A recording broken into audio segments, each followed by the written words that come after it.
magkakaibigan, magkakapamilya, kundi sa isang birthday, sa isang patay. I was only 6 years old when I first met Mother here in Valencia. And ang sabi sa akin ni Mother, gusto mo bang mag-artista? Sabi ko kay Mother, mayaman ka po ba? So sabi niya ganun sa akin, aba, itong batang to, sisikat to, sisikat to. Tapos after nun, they gave me a break through Where Love Was Gone, where I played their young Snooki Serna. And then after that, I was relaunched again via Underage Girls alongside with Rufa and Carmina. And then, doon sa aming tatlo, I was the first one na binigyan niya ng break and gave me a solo via Too Young.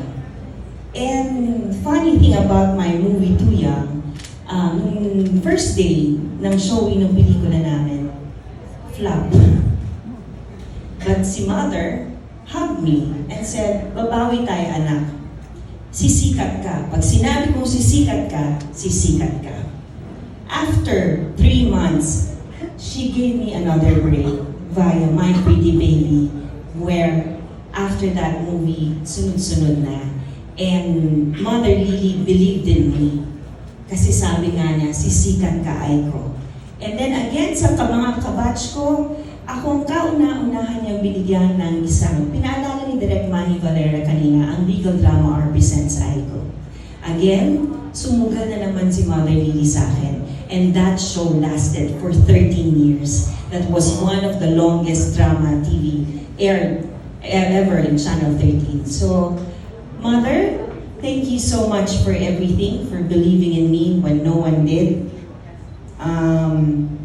I will miss you, Mother. And, Ma'am Lucelle, naalala mo yung mana po? Ni-request niya na ang pangalan ko, Lily.